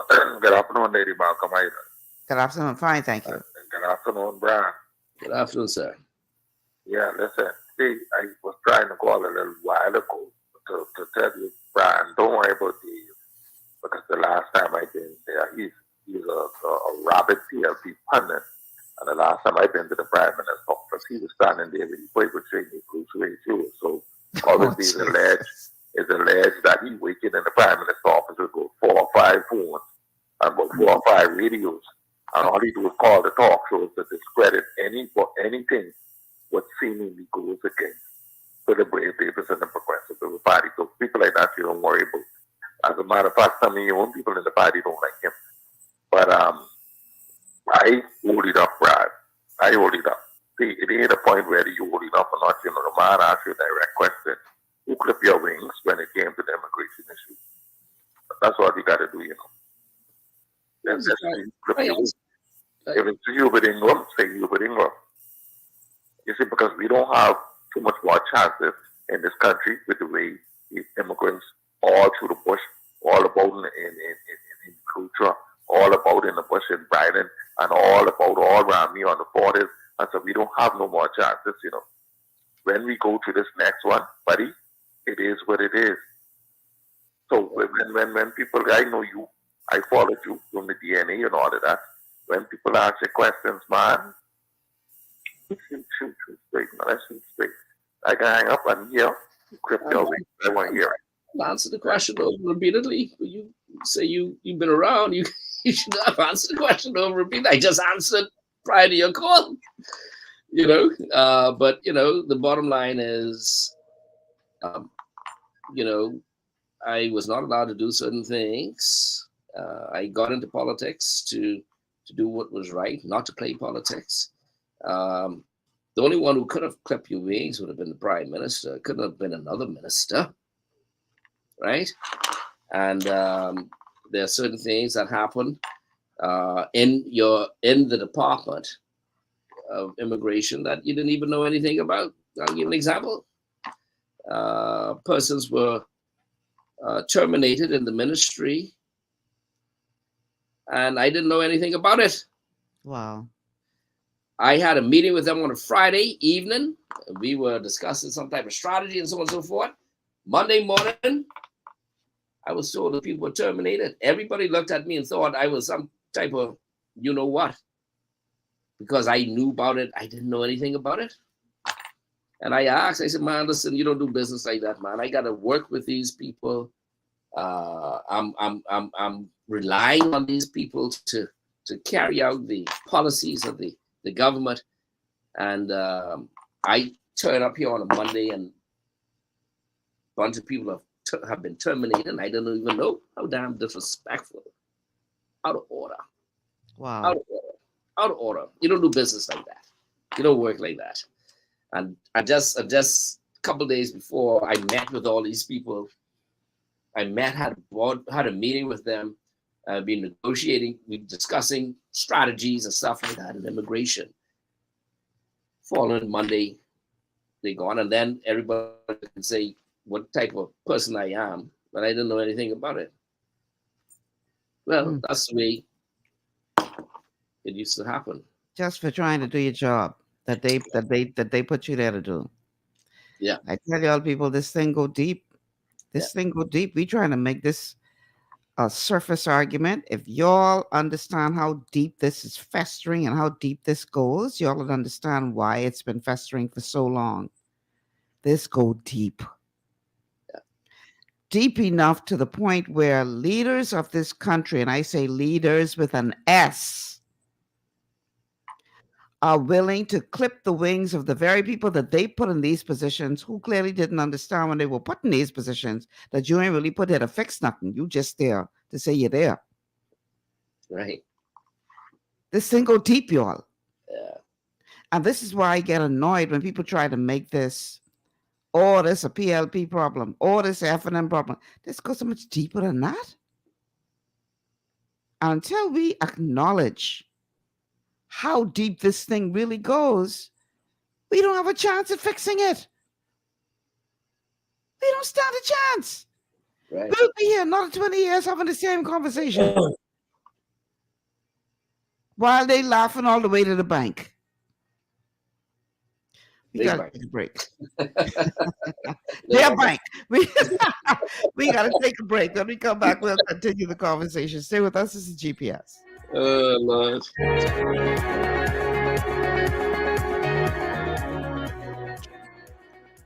Global paradigm shift will return after this. At Lee Air, safety is our #1 priority. Flying since 1996, we offer scheduled flights into Fresh Creek and Mangrove Key Andros and Great Harbor Key, Berry Island, twice daily, 7 days a week. Affordable charter services are also available to anywhere in the Bahamas and the Caribbean. Lee Air Charter Services. Call 225-3267, 702-7127, or 322-1317 for reservations. Understanding your microbiome, also known as your gut ecosystem, can change everything you thought you knew about nutrition, digestion, immunity, and metabolism. Keeping your gut ecosystem healthy and balanced is essential. Ultimate Microbiome by Longevity was specifically formulated to optimize this ecosystem. It provides the advanced support your gut needs through prebiotic, probiotic, and postbiotic supplementation. Our unique blend of probiotics includes Lactobacillus and Plantarum, healthy bacteria that can help prevent harmful bacteria from taking over your gut. Increasing your gut's population of beneficial bacteria creates a more balanced gut microbiome, which has been shown to aid in weight loss, skin health, sleep, mood, and may even help with seasonal allergies. Ultimate Microbiome also promotes the production of postbiotics. Postbiotics are key to help regulate your gastrointestinal health. To enhance digestion, Digizyme Multi-Enzyme Complex, a blend of 5 specific enzymes, has been added to Ultimate Microbiome. It can help break down food so your body can better absorb nutrients.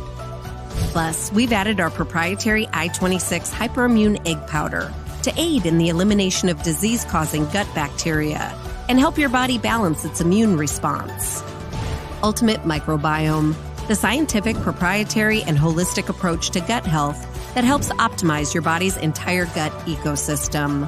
To learn more, contact your Longevity associate. For all your building needs, it's Carib Construction and Project Management on Gladstone Road. We build it all. schools, homes, hotels, and more, including structures requiring a Phase 3 electrical contractor.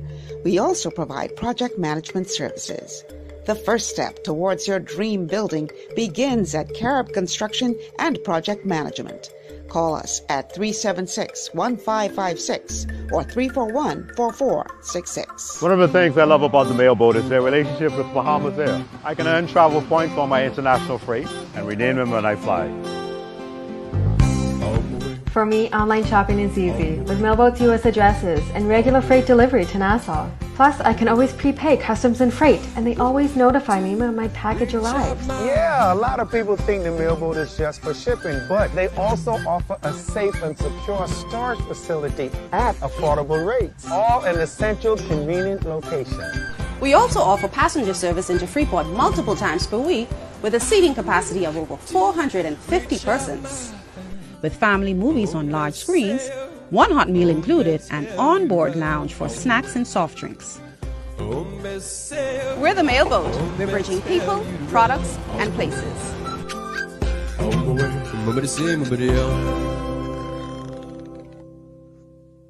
Executive Printers is your one-stop shop for all your branding and customization needs. Letterheads, envelopes, business cards, invoices, share and gift certificates, rubber stamps, vouchers, funeral programs, brochures, flyers, banners, and promotional items like mugs, water bottles, mouse pads, and key rings, all with personable service and great quality. No project is too small or too large. For great turnaround and competitive pricing, make an executive decision. Call us at 393-5011.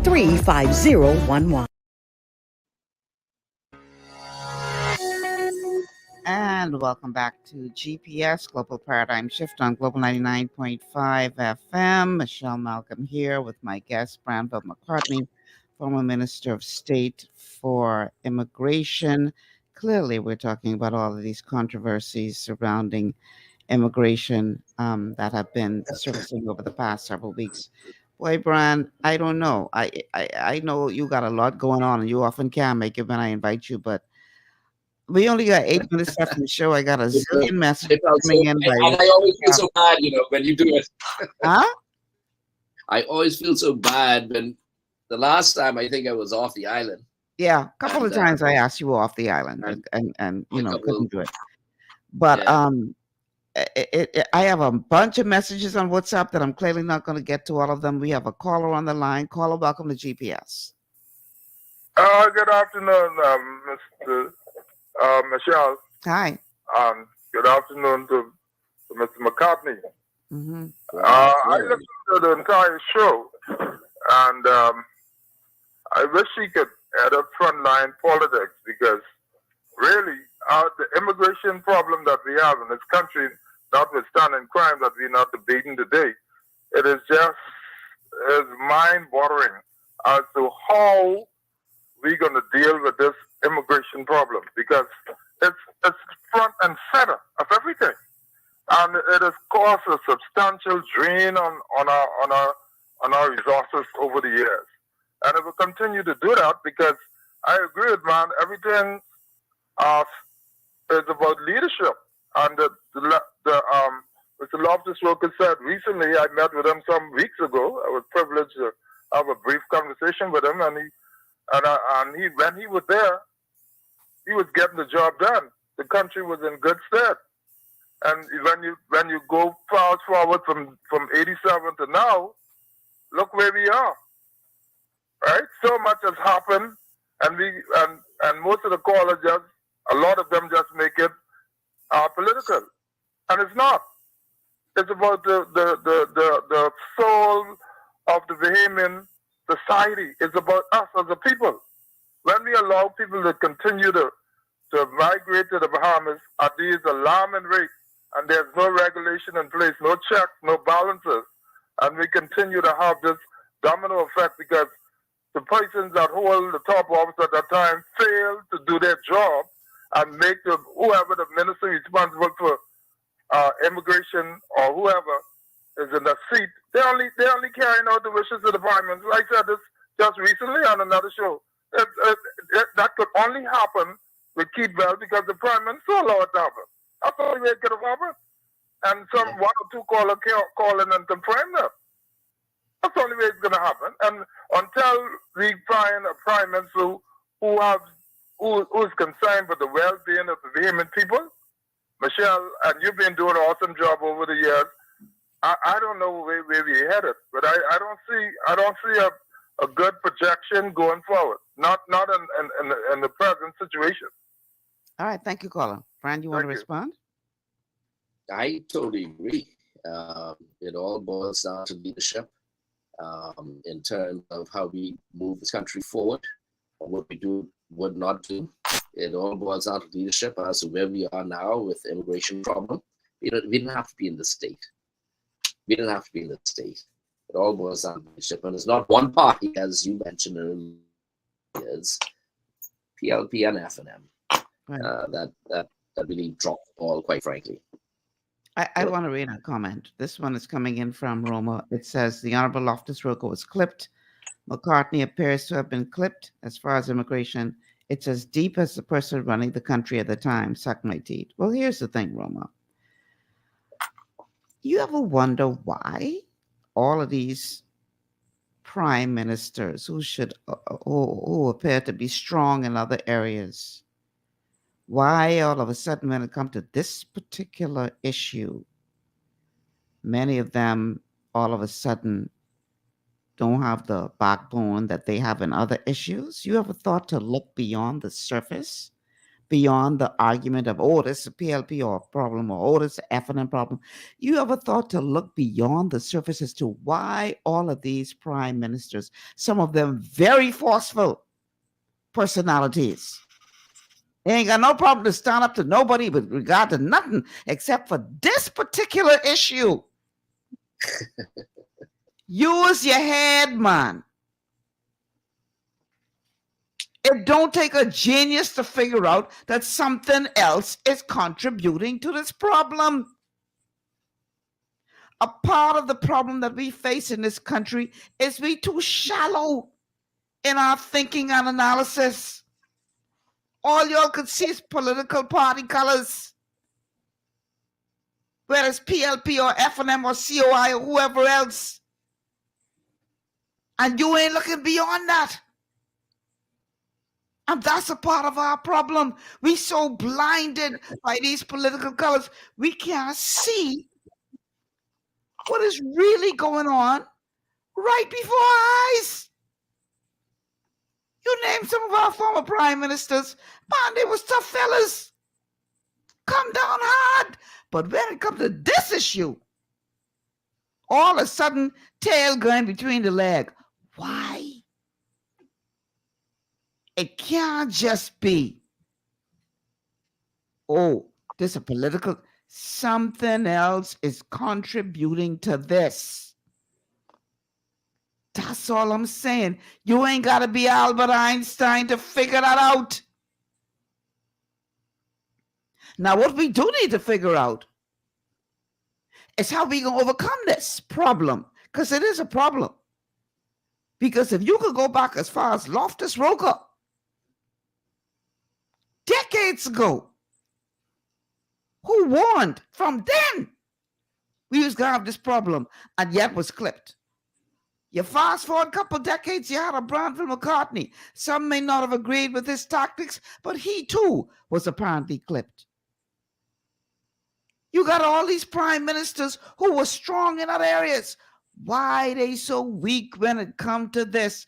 Think, people. Think. Branville, we got less than a minute. Your final thoughts. Well, I mean, the question you put out there is absolutely right. I mean, for decades, we've been facing the same problems over and over again. When we started the show, we spoke about the fact that, you know, we've been talking about this issue over and over again. We're beating the same dead horse, and nothing has changed. The only way things can change if we as a people decide to put persons in there who, not because of politics, but because they want to do what is right for this country and to move this country forward. We've had some callers on your show today.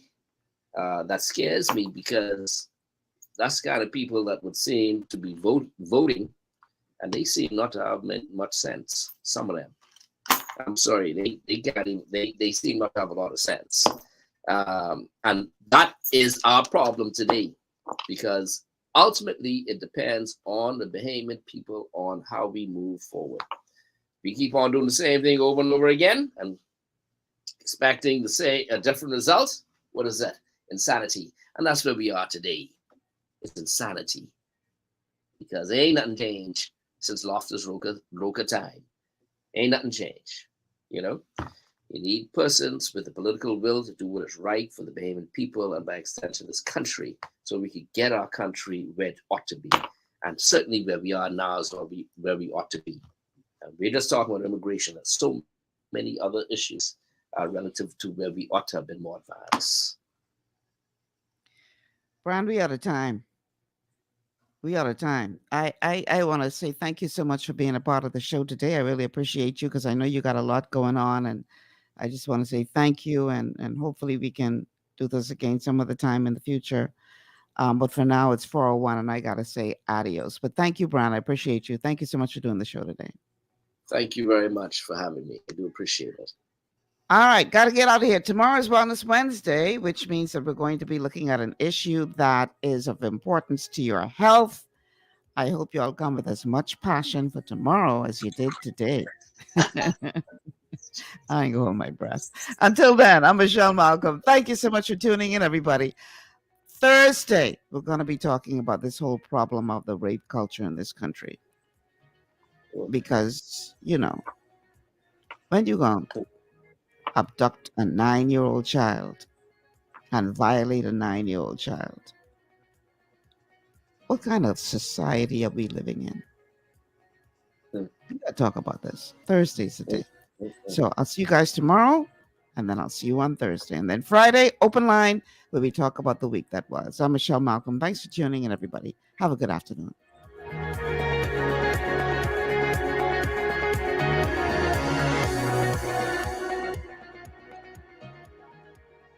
Global 99.5 FM reminds our listeners that